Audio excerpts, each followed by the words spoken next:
Wir erwarten starken Schwell in den nächsten Tagen und ich baue jetzt einen sogenannten Flopperstopper. Wir liegen vor Anker und wir haben uns kräftig verschätzt, was den Score angeht. Also wir haben Brecher, die teilweise übers Vordeck gehen.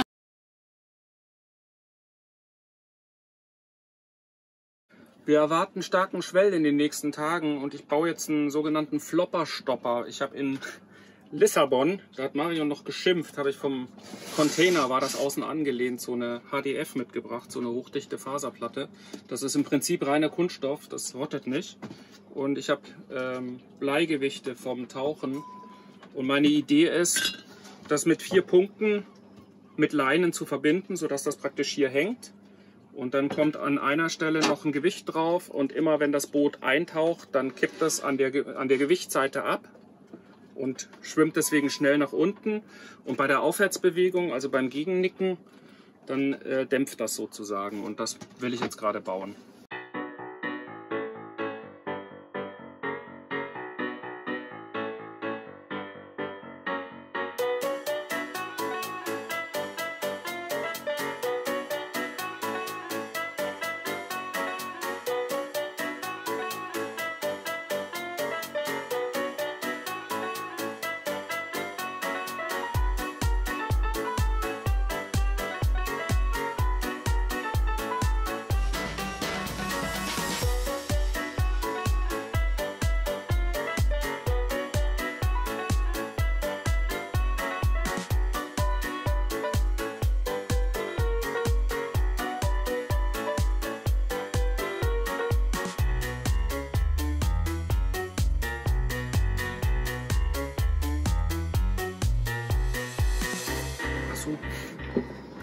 Muss man vielleicht durchs Loch durchfädeln, ne?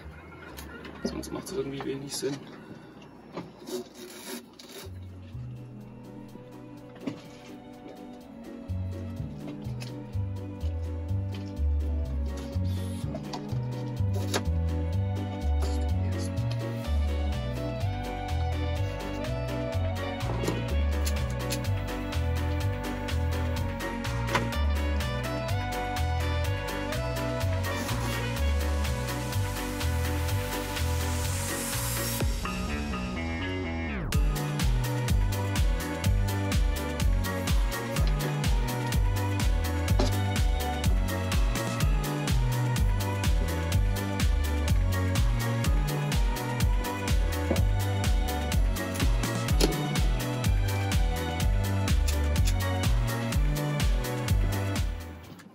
Ich schlage jetzt den Spielbaum an.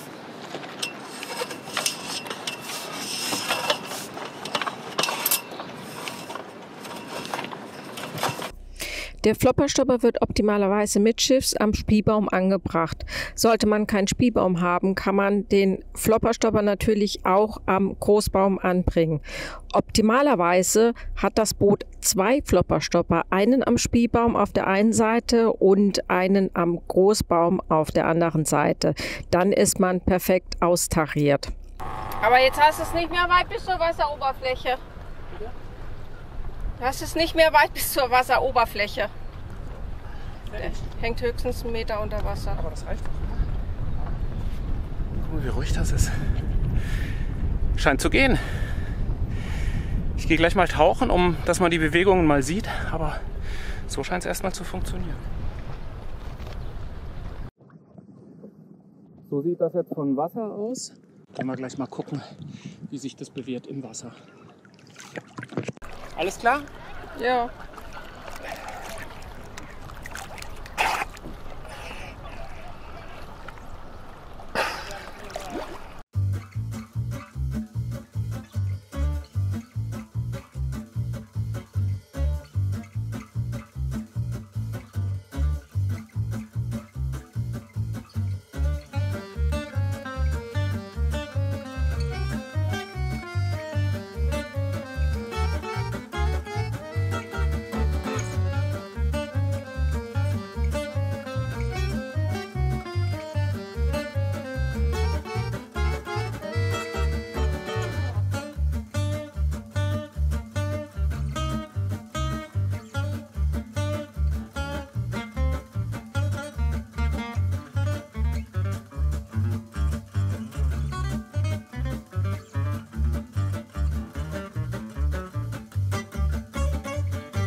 Also man könnte meinen, dass wir unter Segel sind und dass wir ein bisschen Welle haben, aber das stimmt nicht. Wir liegen vor Anker und wir haben uns kräftig verschätzt, was den Score angeht, den Navili-Score für diese Ankerbucht hier. Wir hatten heute Nacht um 3 ungefähr das Peak oder um 4. Da hatten wir, also wir haben Brecher, die teilweise übers Vordeck gehen, vor Anker, und ich hatte zum Glück das Dinghy noch rausgebunden, damit es weiter hinten schweut. Das ging teilweise so hin und her, dass wir Sorge hatten, dass es sich umdreht. Der Außenborder hängt noch dran. Und wir haben gestern Abend noch das Bimini, was bei uns unter dem Baum hängt, unter dem Großbaum hängt, noch mal runtergenommen zum Glück, weil das noch ziemlich viel Gewicht oben war. Genau, also war eine sehr unruhige Nacht. Wir sind Ankerwache gegangen.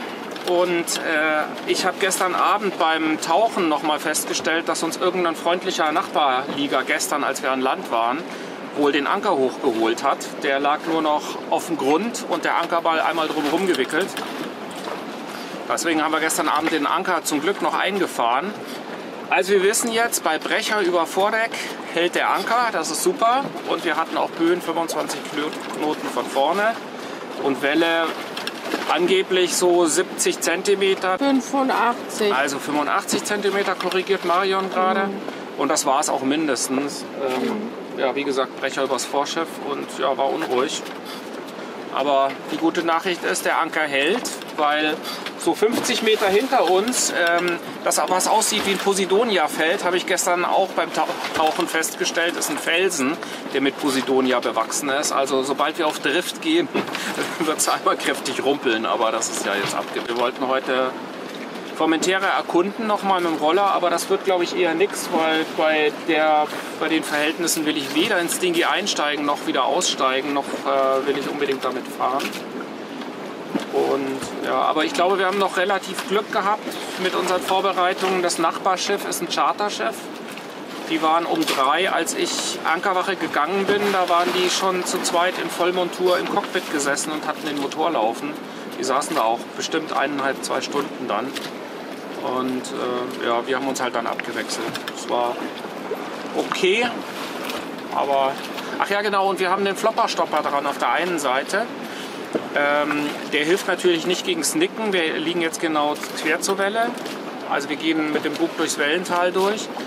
Aber man sieht es an der Nachbarjacht, wie die hin und her schaukelt. Und das haben wir so nicht. Wir haben auf der anderen Seite noch die Pütz rausgehängt am Großbaum.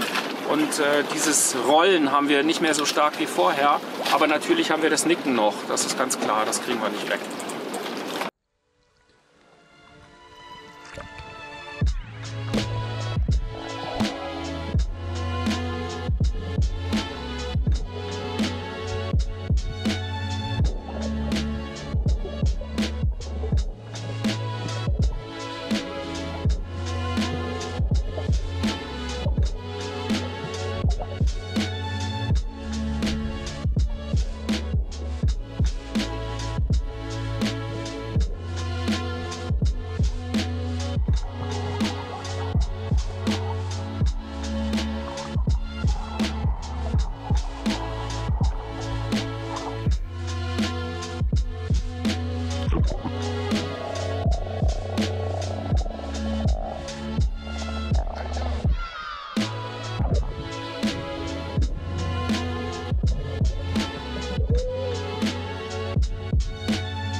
Übrigens, wer das nicht kennt, Navili ist eine App, die voraussagt, wie gut eine Ankerbucht geschützt sein wird, bezogen auf Wind und Schwell.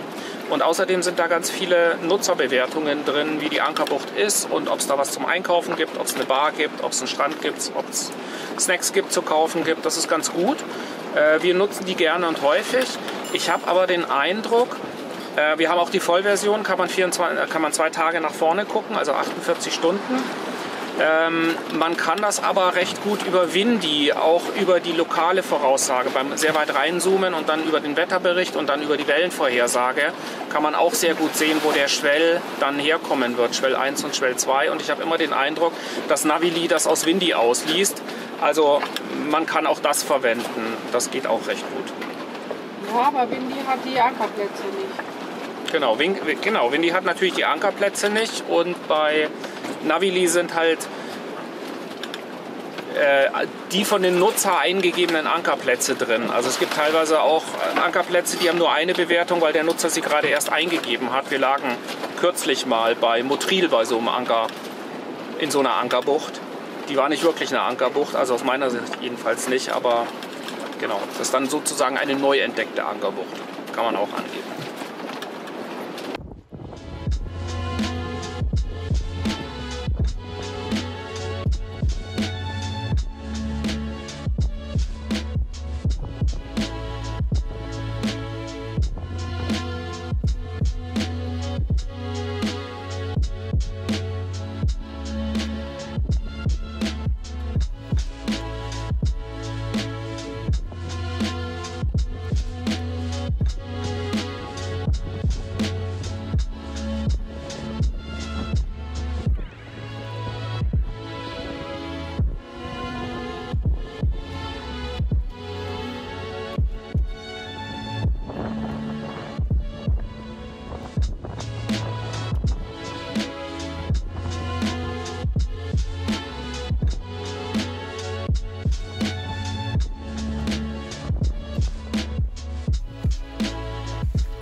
Der Flopperstopper.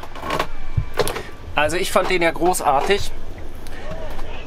Mich würde interessieren, welche Erfahrungen ihr mit dem Flopperstopper vielleicht schon gemacht habt. Habt ihr einen? Habt ihr vielleicht sogar eine bessere Lösung? Wir sind total begeistert vom Flopperstopper. Der nimmt natürlich nicht die komplette Rollbewegung weg, aber er nimmt das Unangenehme des Rollen weg.